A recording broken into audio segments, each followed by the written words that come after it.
WhatsApp guys, আসসালামু আলাইকুম। আর Sakib, welcome to another blog. ভিডিওটি আমি অনেক আগে ধারণ করছি, কিন্তু সময়ের কারণে আপলোড দেওয়া হয় নাই। তা আজকে ভাবলাম আমি ভিডিওটি আপলোড দিব, সবার শেষ পর্যন্ত ব্লগটি দেখবেন। যমুনা ফিউচার পার্কে বাংলাদেশের বেস্ট ইউটিউবার তৈরুদ্দিন আফ্রিদি আসলো, ওনার সাথে ছবি তুললাম এবং কি তার সাথে সিএম ভাইও আসলো, সিএম ভাইয়ের সাথে ছবি তুললাম। তো ছবি তোলার পরে ওইখানে যে যমুনা ফিউচার পার্কে মোবাইলে বা যে বিডি একটা শোরুম উদ্বোধন হচ্ছে, ওইখানে উনি ফ্রি টিকেটের ভিতরে প্রবেশ করলো এবং ওনাকে দেখার জন্য অনেক লোকজন অনেক জায়গা থেকে ছুটে এসেছেন। তো এই সবাই ভিডিওটি দেখতে থাকুন।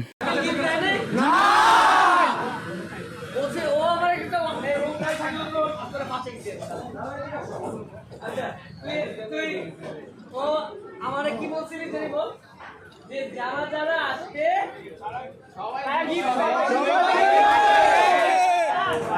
শেয়ার করছি ভাই, আপনি বলছিলেন না লাইক কমেন্ট শেয়ার সবই করা হইছে ভাই। তিনটা স্মার্টফোন পাবে জি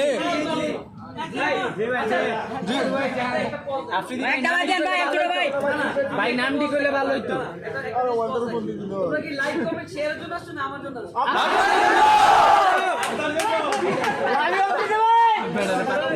আচ্ছা, আরেকটা হইতেছে তোমাদের মধ্যে থেকে তো বা এখানে যারা তোমরা ভিডিও করতেছো বা লাইভ করতেছো, রাইট?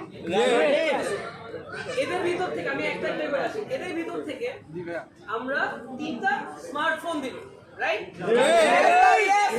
সেকেন্ড, তোমাদের মধ্যে থেকে আজকে একজন আইফোন জিতবা।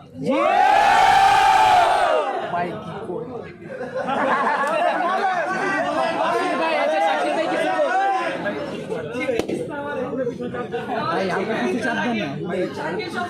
কি করে যখনই আমি কোনো কিছু করি, হ্যাঁ মানে হয়তো ও বলে ভাই একটা ফোন দেবো, আমি তিনটা বানাই দিই। ভাই আমি একটা কাজ করবো, আমি 4-5টা বানাই দিই। কিন্তু প্রত্যেকবার ও আমাকে একদিন বলছে ভাই 10% ডিসকাউন্ট দেবো, আমি তো 25% ডিসকাউন্ট।